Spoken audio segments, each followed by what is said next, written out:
আর এই সরকারটা বাংলাদেশের মোল্লা ইউনুসকে দেখে এখানে মা বোন দিদি বিশেষ করে শিডিউল কাস্টদের উপরে অত্যাচার করছে।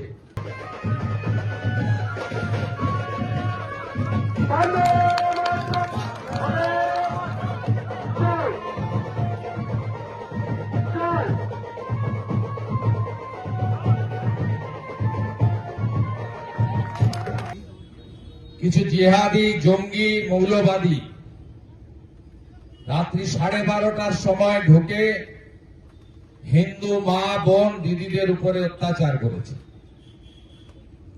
তাই আজকে কথাটা আমি এই কারণে উল্লেখ করলাম, ডক্টর বাবা সাহেব আম্বেদকর আমাদের সংবিধান দিয়ে গেছেন।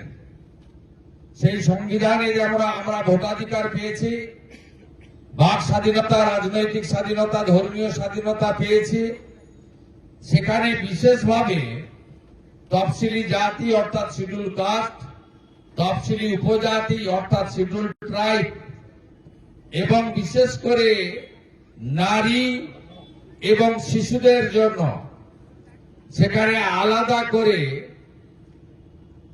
বলা আছে তাদেরকে রাষ্ট্র নিরাপত্তা দেবে। আজকে স্বাধীনতার এতদিন পরে সাধারণতন্ত্র দিবসে দাঁড়িয়ে এই পবিত্র মেদিনীপুরের মাটিতে তাম্রলিপ্ত জাতীয় সরকার যেখানে তৈরি হয়েছিল, স্বাধীনতা আন্দোলনের পূর্ণভূমি নন্দীগ্রামে, আমি দাঁড়িয়ে আজকে বলতে বাধ্য হচ্ছি যে পশ্চিমবঙ্গের পুলিশে জামাতিকরণ হয়েছে।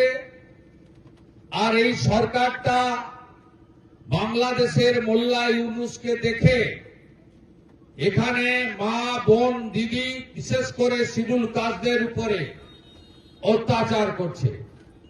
শীত দিনের বেলা না থাকলেও রাতে থাকে শীত, শীত পুরোটা যায়নি, ভোরে শীত অনুভূত হয়।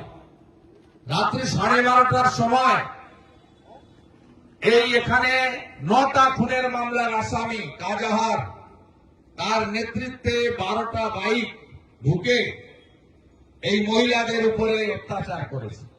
তাই আমি যেমন জাতীয় পতাকা তুলবো আজকে, সে কাজ আমি করেছি। আমি এই স্বাধীনতা পাইয়ে দেওয়ার মূল কারিগর নেতাজি সুভাষচন্দ্র বসুর দণ্ডায়মান পূর্ণাবয়ব মূর্তিকে আমি উন্মোচিত করেছি। আমার মতো একজন সাধারণ নাগরিকের হাত দিয়ে আপনারা করিয়েছেন। সাথে সাথে আমার আক্রান্ত তফসিলি মায়েদের কাছেও যাওয়াটা আজকে প্রজাতন্ত্র দিবসে সবচেয়ে গুরুত্বপূর্ণ। তাই কথা না বাড়িয়ে আপনারা সবাই ঐক্যবদ্ধ থাকবেন, এক থাকবেন। অত্যাচারীরা, দুর্নীতিগ্রস্তরা শেষ কথা বলে না।